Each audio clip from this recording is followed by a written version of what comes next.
Boa noite, amigos, boa noite, alunos. 6 minutos com a mecânica quântica. Eu falo hoje sobre a gravidade, sobre a força gravitacional e a sua implicação na mecânica quântica. Existem vários conceitos, várias definições ao longo da linha do tempo sobre a gravidade. Mas eu vou resumir tudo isso em 3 grandes conceitos, ou 3 grandes definições. Na Idade Antiga até a Idade Média, o conceito sobre gravidade é um conceito de Aristóteles, né? Ou a ideia aristotélica. Como Aristóteles entendia que a Terra era o centro do universo, ele compreendia então que tudo era atraído para a Terra. Então as coisas caem porque a Terra é o centro. Né? Isso perdurou, esse conceito perdurou até 1600, né? Que começa a era do Iluminismo. Sai a Idade das Trevas, da Idade Média, entra o Iluminismo. Né? E quem é um dos pais do Iluminismo? Sir Isaac Newton, o pai da mecânica, da física, do cálculo integral, do cálculo diferencial. E as 4 leis de Newton, a 4ª lei é sobre a força gravitacional.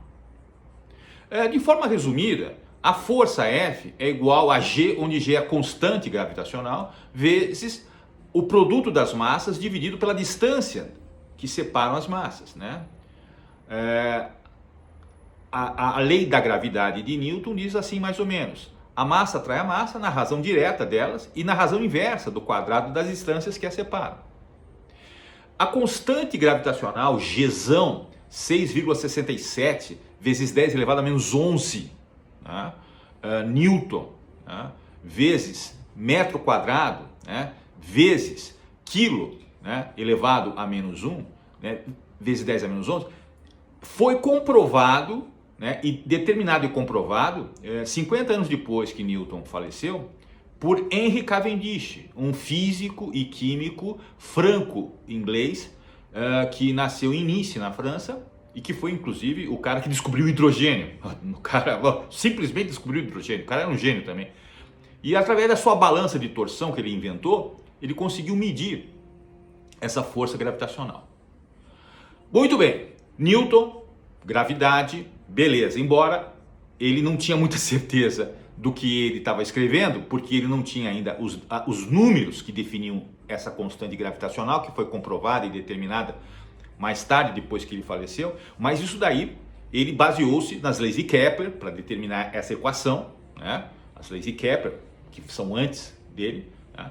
E que é importante para tudo, né? Determinar marés, movimento dos planetas, etc, etc. Bom, 200 anos depois, Einstein, em Cambridge, na Inglaterra, fazendo um discurso para os seus pares físicos, ele olhou para a estátua de mármore de Sir Isaac Newton e disse: desculpe, mas a sua teoria sobre a gravidade foi desbancada.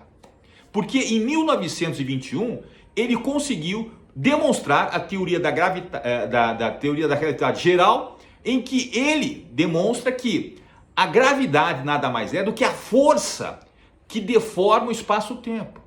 Então, a gravidade, ela não puxa os corpos, ela é empurrada, né, pelo campo gravitacional das grandes massas, planetas, estrelas, etc.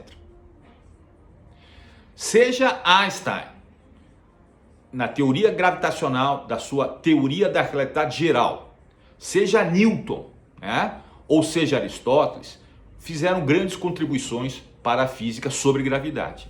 E o que isso implica na mecânica quântica?